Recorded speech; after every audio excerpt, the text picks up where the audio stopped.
अस्सलामुअलैकुम students, welcome to tele class. मैं हूं Lubna Khan, zonal resource person zone Rainawari, और आज मैं आपको पढ़ाऊंगी क्लास 7th की साइंस बुक का एक चैप्टर फाइबर टू फैब्रिक, यानी एक धागे की कहानी, एक फाइबर, एक यान की कहानी एक फैब्रिक तक। ये हमें इस चैप्टर में समझना है। तो आइए इस चैप्टर को शुरू करते हैं। मैं बोर्ड पे कुछ लिख रही हूं। क्लोथ्स यानी कपड़े। जिस तरीके से खाना, पानी, हवा इंसान की एक बहुत बड़ी जरूरत है, एक बहुत बड़ी नीड है, उसी तरीके से कपड़े भी इंसान की एक बहुत बड़ी नीड है। अब सवाल ये, कपड़े हमारी नीड क्यों है? बहुत आसान है। आपने छोटी क्लासेस से पढ़ा है, क्लास 3rd से ही आप क्लोथ्स की इंपॉर्टेंस पढ़ते हैं कि क्लोथ्स का पहला काम है आप लोगों को प्रोटेक्शन देना, आप लोगों को बचाना, आप लोगों को प्रोटेक्शन देना। किससे? क्लाइमेटिक कंडीशन से। जैसे विंटर में हम गर्म कपड़े पहनते हैं, ऐसे कपड़े जो आपकी बॉडी की हीट को अंदर ही रखे, बाहर आने ना दे, ताकि आप एक वार्म इफेक्ट फील करें। समर में हम लाइट कपड़े लगाते हैं ताकि हमारी बॉडी को एक कूलिंग इफेक्ट महसूस हो। तो कपड़ों का जो पहला पर्पस है जिसके लिए इंसान कपड़े लगाता है, दैट इज प्रोटेक्शन। आपको क्लाइमेटिक कंडीशन से बचाना, आपको जो वेदर के डिफरेंट फिनोमिनाज हैं उनसे प्रोटेक्शन देना, ये पहला काम है कपड़ों का। दूसरा काम क्या है? दे डिग्निफाई यू। ये आपकी पर्सनालिटी को डिफाइन करते हैं। आप किस तरीके के कपड़े पहनते हैं ये आपकी पर्सनालिटी को डिफाइन करते हैं। साफ सुथरे कपड़े, अच्छे कपड़े, ये जरूर बताता है कि पहनने वाले की पर्सनालिटी बहुत अच्छी है। अब कपड़े जो हैं हमने देखा आपकी पर्सनालिटी में ऐड करते हैं, हमें प्रोटेक्शन देते हैं, और इतना ही नहीं, कपड़े कभी कभी मौकों के हिसाब से आपको डिफाइन भी करते हैं। तो अगर हर लिहाज से देखें, कपड़े इंसान के लिए बहुत जरूरी है। अब सवाल ये कि हम कपड़े लाते कहां से हैं? मैंने ये पहन रखा है, मैंने ये कहां से लाया? या अगर आप कोई चीज पहनना चाहते हैं तो आप उसको कहां से लाएंगे? आपके पास क्या ऑप्शन है? कपड़े लाने के लिए हमारे पास दो ऑप्शंस होते हैं। या तो हम कपड़ा, जिसे कि हम कहते हैं फैब्रिक, या तो हम कपड़ा खरीदें, या तो हम कपड़ा खरीदें, या किसी दुकान पे जाके हम रेडीमेड गारमेंट्स खरीदें, रेडीमेड गारमेंट्स खरीदें। तो अगर मुझे क्लोथ्स चाहिए, कपड़े चाहिए, या किसी भी इंसान को कपड़े चाहिए, तो हमारे पास दो रास्ते हैं। या तो हम फैब्रिक लाएं, कपड़ा लाएं, जिसको कि हम टेलर को देके उसको सिला के कपड़े अपने नाप से बनवा सकते हैं। और अगर हम जल्दी जल्दी खरीदना चाहते हैं, ज्यादा अच्छे और बेहतर तरीके से सिले हुए चाहते हैं, तो हम रेडीमेड गारमेंट्स खरीदेंगे। लेकिन यह भी कपड़े कहां से आएंगे? रेडीमेड गारमेंट्स कहां से आते हैं? या तो फैक्ट्रीज के अंदर ही इस फैब्रिक से उनको बनाया जाता है, यानी कपड़े से बनाया जाता है। ये मशीनें करती हैं, या बहुत सारे वहां पे इंसान एम्प्लॉयड होते हैं जो कि स्विंग मशीन्स पे इन रेडीमेड गारमेंट्स को अलग अलग नाप के हिसाब से सी के बनाते हैं। तो अगर आप रेडीमेड गारमेंट्स भी खरीद रहे हैं तो रेडीमेड गारमेंट्स भी फैब्रिक से ही तैयार होते हैं, कपड़े से ही तैयार होते हैं। यानी ये बहुत, फैब्रिक जो चीज है एक काफी अहम चीज है। जब तक फैब्रिक नहीं होगा हम कपड़ा या क्लोथ्स नहीं बना सकते हैं। नाउ ये फैब्रिक आता कहां से है? देखिए, मैंने अपने साथ कुछ चीजें लाई हैं। जैसे ये एक किस्म का कपड़ा है, क्लॉथ है। ये किस फैब्रिक से बना है? ये कॉटन से बना है। लेकिन ये कॉटन आया कहां से? इसका बनाने वाला फैब्रिक आया कहां से? सवाल वो है। ये स्वेटर है, इसको हम किस चीज से बनाते हैं? अगर आपने किसी अपनी दादी को, नानी को, अपनी मम्मी को बनाते हुए देखा होगा स्वेटर, तो इस तरीके की किसी चीज से बुन के वो स्वेटर बनाते हैं। तो इसी की एग्जाम्पल को हम आगे लेते हैं और हम समझते हैं ये फैब्रिक आता कहां से है। देखिए, जैसे कि ये एक स्वेटर है, वूलन फैब्रिक में हम इसको इंक्लूड कर सकते हैं। ये स्वेटर बनती किससे है? ये स्वेटर इस ऊन से, जिसको आप वुल कहते हैं, वुल से बनती है। ये जो मेरे हाथ में है ये यान है, ये वुल का एक यान है। यानी फैब्रिक जो है ये तैयार होता है यान से। फैब्रिक किससे तैयार होता है? यार्न से, YARN। तो फैब्रिक तैयार होता है यार्न से, जैसे कि वूलन फैब्रिक्स इस वूल के यार्न से तैयार होते हैं। मेरे हाथ में जो इस वक्त है ये एक वूल का यार्न है, ये एक वूल का यार्न है। अगर आप इसको गौर से देखेंगे, आपने क्लास 6 में भी ये एक्टिविटी की होगी, आप इसको अपने नेल से इस तरीके से स्क्रैच करेंगे, आपको एंड पे नजर आएगा इसमें इस तरीके के धागे जैसे हैं, इस तरीके के धागे। एक यार्न में से ऐसे ही 3-4 धागे आपको बाहर निकलेंगे। आप ये घर में भी ये एक्टिविटी कर सकते हैं, अपने नेल से कीजिए। इस तरीके से आप इस यार्न को खोलिए। जब आप इस यार्न को खोलेंगे, आपको इस यार्न में इस तरीके के धागे निकलेंगे। एक ही नहीं, 3 भी निकल सकते हैं, 4 भी निकल सकते हैं, ये धागे निकलेंगे। तो रेडीमेड गारमेंट्स बने फैब्रिक से, फैब्रिक बना यार्न से। अगर हम इस यार्न को देखेंगे, खोल के देखेंगे, इस यार्न में इस तरीके के धागे होते हैं, जिन धागों को हम कहते हैं फाइबर। तो ये जो मैंने वूल का यार्न खोला, इसमें से मैंने ये धागा निकाला, ये कहलाएगा वूल का फाइबर, वूल का एक फाइबर। तो ये चैप्टर किसके बारे में है? ऐसे ही किसी फाइबर की कहानी, कहां तक? उसके फैब्रिक बनने तक। यानी ये जो चैप्टर हम पढ़ने वाले हैं, इसमें हमें एक रास्ता पढ़ना है जो यहां से यहां तक जाता है। इस वूल के फाइबर से कहां तक जाता है? इस वुलन स्वेटर तक जाता है। तो आइए इस चैप्टर की शुरुआत ही करते हैं पहले ही वर्ड से, फाइबर से। तो सबसे पहले हम समझेंगे कि फाइबर किसे कहते हैं और ये फाइबर्स आते कहां से हैं। सबसे पहली बात जो आपको आनी चाहिए, दैट इज आपको फाइबर को डिफाइन करना आना चाहिए। तो जैसा कि मैंने आपको अभी अभी दिखाया, ये फाइबर है क्या? धागे की तरह है। So these are thread like filaments, these are thread like filaments, एक धागे की तरह होते हैं। So fibres are thread like filaments, these are thread like filaments, fibres are thread like filaments. ये धागे की तरह लंबे लंबे होते हैं, बिल्कुल जैसे आपने घरों में धागा देखा है लंबा लंबा, उसी तरीके से फाइबर भी एक लंबा लंबा सा धागा ही होता है। These are thread like filaments which are woven into a fabric. These are thread like filaments which are woven into a fabric. ये थ्रेड लाइक फिलामेंट्स होते हैं, धागे की तरह ही होते हैं, बिल्कुल धागा ही लग रहा होगा आपको। These are thread like filaments जिनको वीव किया जाता है मशीनों पे, या हाथ से भी कर सकते हैं, मैन्युअली भी होता है, मशीनों के जरिए भी होता है। किसमें? फैब्रिक में।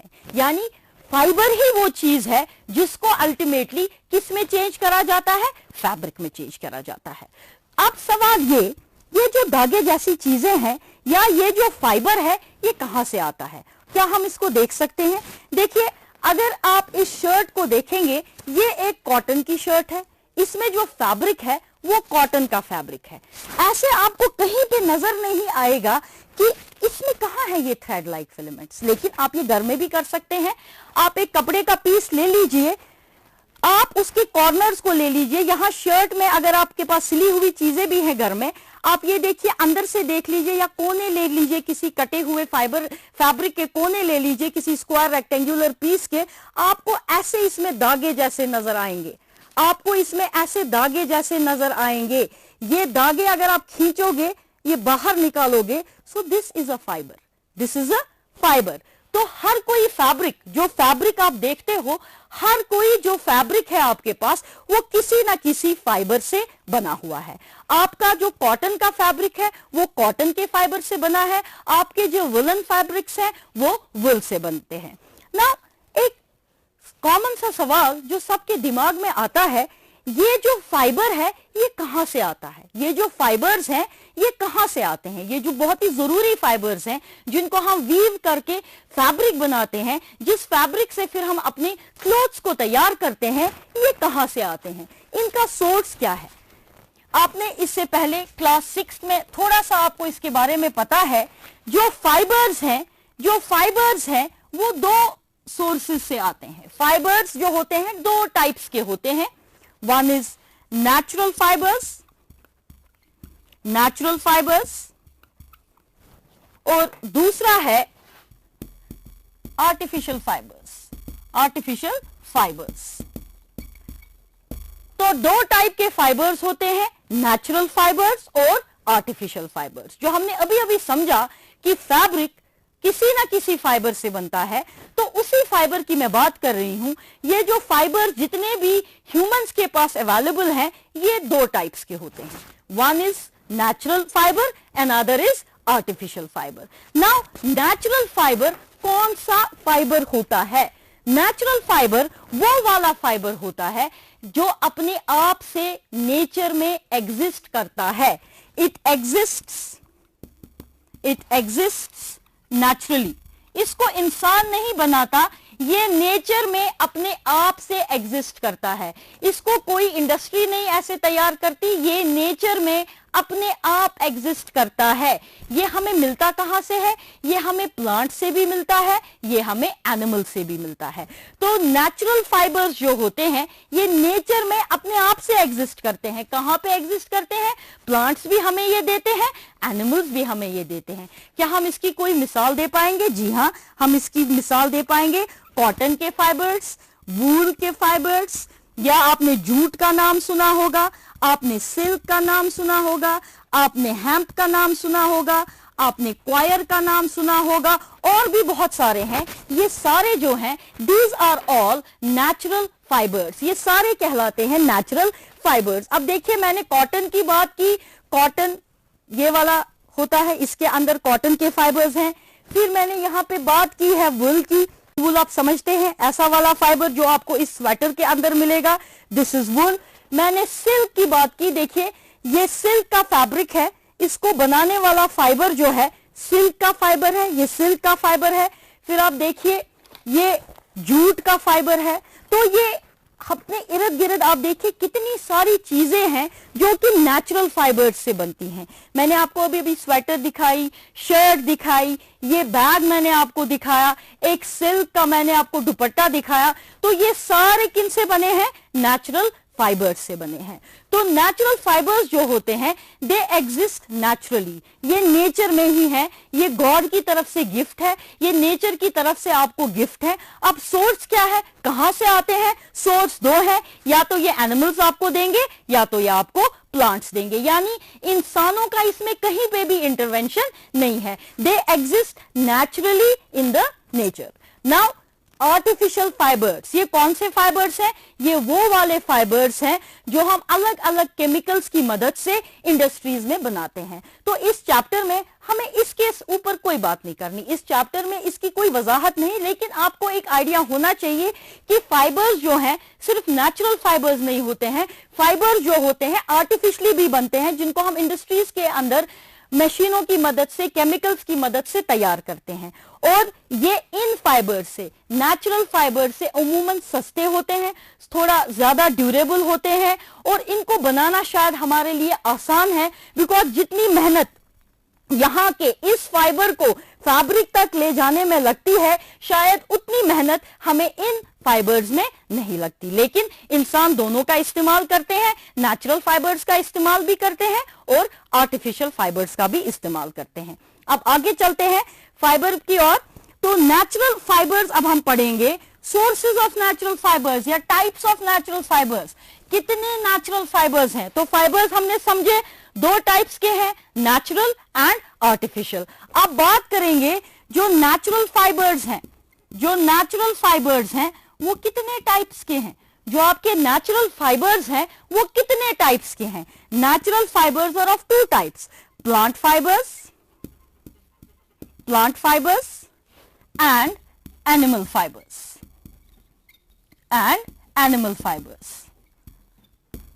तो नेचुरल फाइबर्स, कुदरती तौर पे मिलने वाले फाइबर्स दो टाइप्स के होते हैं, plant fibres and animal fibres. Name only suggest, जो फाइबर्स हमें प्लांट से मिलते हैं, पेड़ पौधों से मिलते हैं, उन्हें हम प्लांट फाइबर्स कहेंगे, और जो फाइबर्स हमें एनिमल से मिलते हैं उनको हम कहेंगे एनिमल फाइबर्स। अब इसकी क्या मिसालें हैं, अभी थोड़ी हमने पीछे डिस्कस की। जैसे मैंने कॉटन की बात अभी की, कॉटन एक प्लांट फाइबर है, कॉटन एक प्लांट फाइबर है। हमने बात की सिल्क की, सिल्क एक प्लांट फाइबर है। हमने वुल की बात की, हमने जूट की बात की, हमने कॉयर की बात की।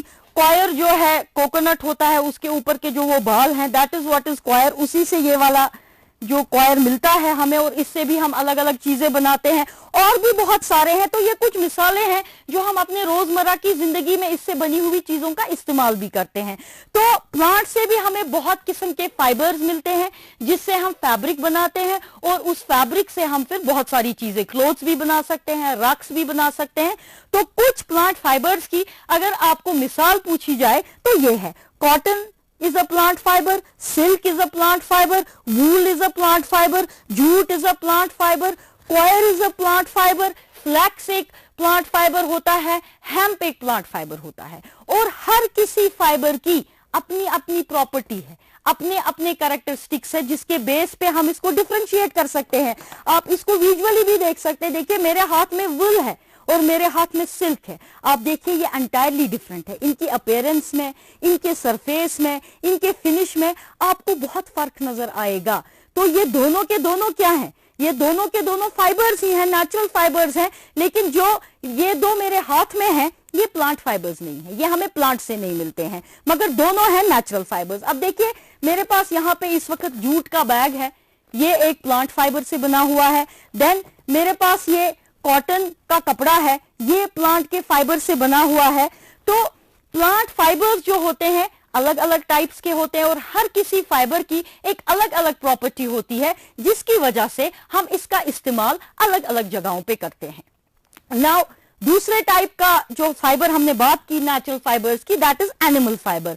अब सवाल ये एनिमल फाइबर हमें कहां से मिलता है? ये एनिमल फाइबर जैसे नाम से ही पता चलता है हमें एनिमल से मिलता है। ये हमें एनिमल्स देते हैं, एनिमल्स से ही हम कोई चीज लेते हैं जिसको हम प्रोसेस करते हैं, उसमें से हम ये फाइबर निकालते हैं, और इस फाइबर से हम आगे चल के एक फैब्रिक बनाते हैं। जैसे मैंने ये दो चीजें अभी अभी आपको दिखाई, ये सिल्क दिखाई, ये वूल दिखाया, ये दोनों के दोनों आपके क्या है? एनिमल फाइबर्स हैं। इसकी मिसाल क्या है जो हम इर्द गिर्द देखते हैं? देखिए वुल और सिल्क, वुल और सिल्क, ये दो मिसालें किसकी हैं? ये दो मिसालें हैं एनिमल फाइबर की। और इन्हीं दो फाइबर्स के बारे में आपको बुक में पढ़ना है। यानी यहां जो कहानी फाइबर टू फैब्रिक दी गई है, 6th में आपने प्लांट फाइबर की कहानी पढ़ी थी कि कैसे कॉटन जो है फैब्रिक में चेंज होता है। क्लास 7th में यानी इस क्लास में आपको ये वाली कहानी फाइबर टू फैब्रिक किसकी देखनी है?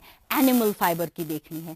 तो अब जाके आपको लेसन का एक विजन आया होगा कि हमें लेसन में पढ़ना क्या है। हमें इस लेसन में पढ़ना है एक धागे एक फाइबर की कहानी फैब्रिक तक, लेकिन किस वाले धागे की? एक नेचुरल फाइबर की। वो कौन सा वाला? Animal fibre. उसमें कौन से दो? वुल और सिल्क।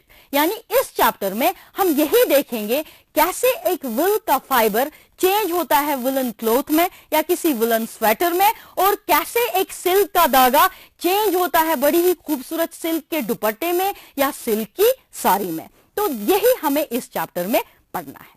तो आइए सबसे पहले हम उठाते हैं पहला natural animal fibre, that is wool. That is wool. तो चलिए वुल की बात करेंगे। ये कोई नया फाइबर नहीं है कि हमें देखने को नहीं मिलता है। देखिए अगर सिल्क की बात करेंगे, सिल्क एक लग्जरी है, सिल्क एक लग्जरी है, शायद हर कोई इसको एफोर्ड ना कर पाए। लेकिन वुल जो है किसी ना किसी फॉर्म में घर में आप विंटर्स में या किसी और चीज में आप इसका इस्तेमाल करते हैं। अभी अभी मैंने आपको दिखाया भी था कि वुल क्या चीज है। This is a yarn of wool, इसे कहते हैं वुल। ये वुल है, ये आता कहां से है? अब हमें ये देखना है। देखिए वुल जो है ये बहुत सारे सोर्सेस से मिलता है, बहुत सारे एनिमल्स से हमें मिलता है। लेकिन है कौन सी चीज एनिमल्स की जिससे हमें वुल मिलता है? वुल हमें मिलता है एनिमल्स की फ्लीस से। एनिमल्स की फ्लीस से। Fleece means hair, fleece means hair. किसी भी जानवर के बालों से या हेयर से, जो उसकी बॉडी के ऊपर हेयर होता है जिसे कि हम इंग्लिश में फ्लीस कहते हैं, किसी भी एनिमल की, बहुत सारे एनिमल्स की फ्लीस से यानी उनके बॉडी हेयर से हमें वुल मिलता है। उनकी बॉडी हेयर से हमें वुल मिलता है। अब पहला सवाल या पहला कॉन्सेप्ट जो आपके दिमाग में ये आता है, अच्छा कौन सा एनिमल है जिसकी बॉडी पे ये हेयर, ये वुल है या ये फ्लीस है और क्यों है? जो कि बहुत जरूरी सवाल है। देखिए, अब कौन से जानवर है सबसे पहले जिनकी फ्लीस से हम वुल को ऑब्टेन करते हैं? तो कॉमन सा पहले शीप ले लीजिए, शीप की बॉडी से हमें मिलता है, गोट की बॉडी से हमें मिलता है, कैमल की बॉडी से हमें मिलता है, याक की बॉडी से हमें वुल मिलता है। यानी बहुत सारे एनिमल्स ऐसे हैं जिनकी बॉडी के ऊपर वुल है। तो पहली चीज जो आपको पता होनी चाहिए कि इस वुल का क्या पर्पस है, वहां पे इनकी बॉडी के ऊपर ये वुल क्यों होता है। तो पहला सवाल जिसका हम आंसर ढूंढेंगे या समझने की कोशिश करेंगे वो यही है, किसी भी जानवर की बॉडी के ऊपर जो वुल होता है वो क्या करता है? वो एयर को ट्रैप करता है। आपकी किताब में स्टार्टिंग में ही लिखा है जो वुल है वो एयर को ट्रैप करता है। हम बेड की एग्जांपल लेंगे, शीप की एग्जांपल लेंगे, इसकी बॉडी के ऊपर वुल होता है, वो क्या करता है? वो हवा को ट्रैप करता है, हवा को ट्रैप कर लेता है, अपने अंदर लॉक कर लेता है। उस वुली सरफेस में एनिमल की हवा रहता है। तो हवा क्या है? हवा जो है, आपने पढ़ा होगा पिछली छोटी क्लासेस में भी और शायद इस क्लास में भी आगे पढ़ेंगे कि हवा जो है बैड कंडक्टर है हीट का। हीट जो एनिमल की बॉडी की हीट होती है, हवा उस हीट को एनवायरनमेंट में लूज होने नहीं देता है। यानी शीप की बॉडी में अपने ब्लड फ्लो की वजह से जो गर्मी होती है, ये उस गर्मी को एनवायरनमेंट में लूज होने नहीं देता। कौन? ये हवा। ये हवा कौन ट्रैप करता है? वुल। यानी सीधी सी बात है, वुल इस एनिमल को हेल्प करता है वार्म रहने में, गर्म रहने में, ताकि जब बाहर से एनवायरनमेंट सर्द हो, ये एनिमल सर्दी के मारे मर ना जाए, उससे इसको ये वुल बचाता है। बिकॉज ये वुल इसको क्या करता है? गर्म रखता है। ये वुल इसको गर्म रखता है। तो सबसे पहली बात जो हमने ये सीखी कि वुल यानी फ्लीस जो होती है, जो कि हेयर है, जो बेसिकली हेयर है, बाल है एनिमल्स की बॉडी के ऊपर, इससे हम वुल का जो फाइबर है ऑब्टेन करते हैं। होता क्यों है ये एनिमल्स की बॉडी के ऊपर? उनको वार्म रखने के लिए, उनको गर्म या उनको वार्म रखने के लिए। तो वुल अलग अलग एनिमल्स की बॉडी के ऊपर होता है। किस लिए होता है? उनको वार्म रखने के लिए। इसको हम क्या कहते हैं? फ्लीस भी कहते हैं। इसको हम क्या कहते हैं? फ्लीस भी कहते हैं। तो सबसे पहले आइए बात करते हैं वुल एनिमल्स की। जैसा कि आपकी किताब में भी लिखा है कि पहला डिस्कशन हुआ है कि कौन से, इससे पहले कि हम ये देखें कैसे वुल का फाइबर एक यार्न में बदलता है, हमें पहले ये पता होना चाहिए कि किस तरीके से या कौन से एनिमल्स वो हैं जिनसे हम वुल को ऑब्टेन कर सकते हैं या जिनको हम कहते हैं वुल एनिमल्स। तो देखिए कितने सारे एनिमल्स हैं। आप भी कोशिश कीजिए। आई एम वेरी श्योर आपके हाथ में इस वक्त नोटबुक होगी, आपके हाथ में इस वक्त एक पेन या पेंसिल होगा। आप भी नोटबुक में लिखने की कोशिश कीजिए कि वुल एनिमल्स कौन से हैं जिनसे हमें वुल मिलता है। हमें शीप से वुल मिलता है, शाबाश। हमें गोट से वुल मिलता है, हमें याक से वुल मिलता है, हमें याक से वुल मिलता है, हमें केमल से वुल मिलता है, हमें लालमा से वुल मिलता है। तो और भी बहुत सारे एनिमल्स हैं, मैंने कुछ का नाम बोर्ड पे लिखा है। शीप से मिलता है, गोट से मिलता है, याक से मिलता है, केमल से मिलता है, लालमा से वुल मिलता है। तो बहुत सारे ऐसे एनिमल्स हैं जिनको हम किस कैटेगरी में इंक्लूड कर सकते हैं? वुल एनिमल्स, यानी वो वाले एनिमल्स जिनसे हमें ऑब्टेन होता है वुल। इसमें सबसे पहला एनिमल जो मैंने लिखा है शीप। शीप की बॉडी के ऊपर बहुत सारा वुल, जो बेड़े होती हैं उनकी बॉडी के ऊपर बहुत सारा वुल होता है। अगर आप गौर से देखेंगे, इनके जो चेहरा या हेड रीजन होता है उस पे भी वुल होता है, जो एब्डोमिनल रीजन होता है, बॉडी के साइड, शोल्डर्स, वहां पे वुल होता है, इवन लेग्स पे भी इनके वुल होता है। तो शीप एक ऐसा ऑर्गेनिज्म है जिससे हमें बहुत सारा वुल मिलता है। नाउ अलग अलग शीप की किस्में अलग अलग टाइप ऑफ वुल देंगी, अलग अलग क्वालिटी ऑफ वुल देंगी। तो शीप्स जो होते, जो शीप है वो हमें अलग अलग किस्म ऑफ वुल देंगे। कौन कौन सा? फाइन और अंडर बॉडी वुल, फाइन और अंडर बॉडी वुल, और दूसरा है कोर्स और बियर्ड वुल। तो शीप की हम बात करेंगे, इससे हमें दो किस्म का वुल मिलता है। फाइन, बहुत ही फाइन सॉफ्ट वुल, जो कि इसकी बॉडी के नजदीक होता है, बॉडी पे इसकी मिलता है, बॉडी पार्ट्स पे मिलता है, not on the head region, just the body part, shoulders, sides, उसको हम फाइन या अंडर बॉडी वुल कहते हैं। और दूसरा जो इसकी बियर्ड, सर के रीजन में मिलता है, जिसको कि हम कोर्स वुल कहते हैं। तो स्टूडेंट्स, घड़ी इशारा कर रही है, आज के लेक्चर का टाइम खत्म हो रहा है। इस बात को हम आगे बढ़ाएंगे अगले लेक्चर में। सो तब तक stay home and stay safe.